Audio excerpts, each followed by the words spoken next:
So there is certainly a changing view post-Royal Commission, and I think I won't go into Bob Dylan songs, but I think this was certainly clear that the times they are changing immediately.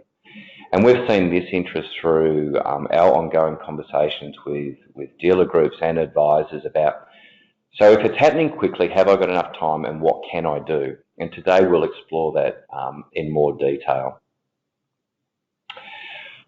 Through our conversations, we've run a number of working groups over the period to talk about what some of the potential impacts and responses might be from various groups.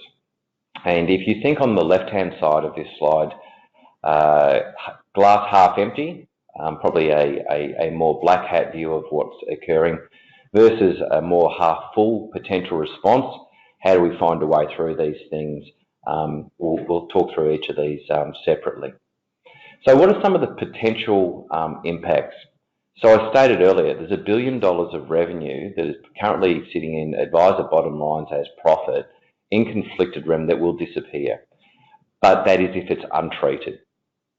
So the potential response that we're seeing is that number probably won't automatically disappear off advisor bottom lines. We're seeing that the treatment will probably see it more like 50% of that number, and that there's an active campaign of advisors repricing to replace what will soon be conflicted remuneration to more transparent ongoing advice fees in whichever form that might take.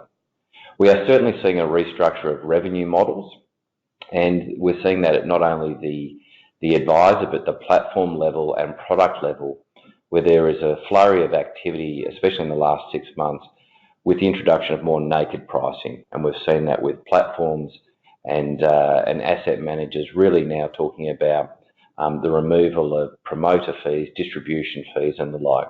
So we certainly have seen that as a provider in the market. There's been a disruption to the operation and profitability of practices, but that has been also as a backdrop to many practices swapping groups as the larger banks have divested their wealth investments. The disruption of profitability has also seen some falling in business valuations, and I'll provide you with some statistics in a moment. But what we are seeing is continued falling of business valuations and forced sales of discounts. And I won't comment on the active conversations with the broader AMP groups, but that is probably a microcosm of what is actually happening more broadly, where traditional views around the valuations of the business are certainly being reset. We're seeing advisors exiting the industry on top of higher education standards and a backdrop of revenue challenges through these changes. We're seeing a lot of change come about the composition and the number of advisors in the market. On this point, there's been many statistics about whether there'll be 50%, 40%, 20% of advisors leave the industry. I would encourage you to go and look at some of the changes that happened in the UK, some probably 6 or 7 years ago when they had a regulatory change there. And that equalisation came back to being somewhere less than 20% reduction in advisors over a period of time, and now a rekindling and a regrowth in advisor numbers. So what seems challenging now is actually seeing a regeneration in other areas. I'll move to some of the issues in the last probably 4 points, and that is that what are we seeing? More transparent pricing of dealer services. We've seen that some conflicted remuneration has actually supported revenue lines of dealers.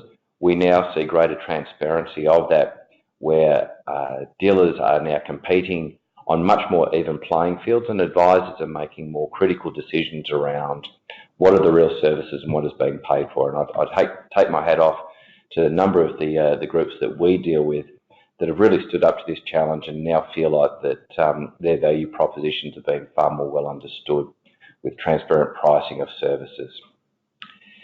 The last point I'll cover on this slide is the closure of legacy products, and this is one where I think that the various industry bodies are calling out for unintended consequences.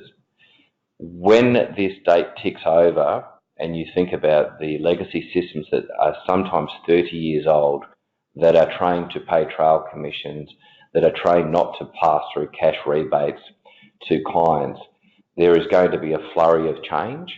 And some of the unintended consequences that will come out of that will be felt.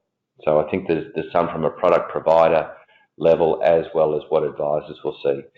Some of the industry have talked about the fact that the cash rebates that will be coming back to clients may actually be a reason for changes of how their pension entitlements are actually calculated. So they'll be getting new income coming into their accounts that may be affecting them. The last point, which is the emergence of managed accounts, which has really been happening for the last 5 years, we see is a significant response and a positive response to delivering transparency, lower costs, and more advisor efficiency. And I'll delve into that more deeply shortly.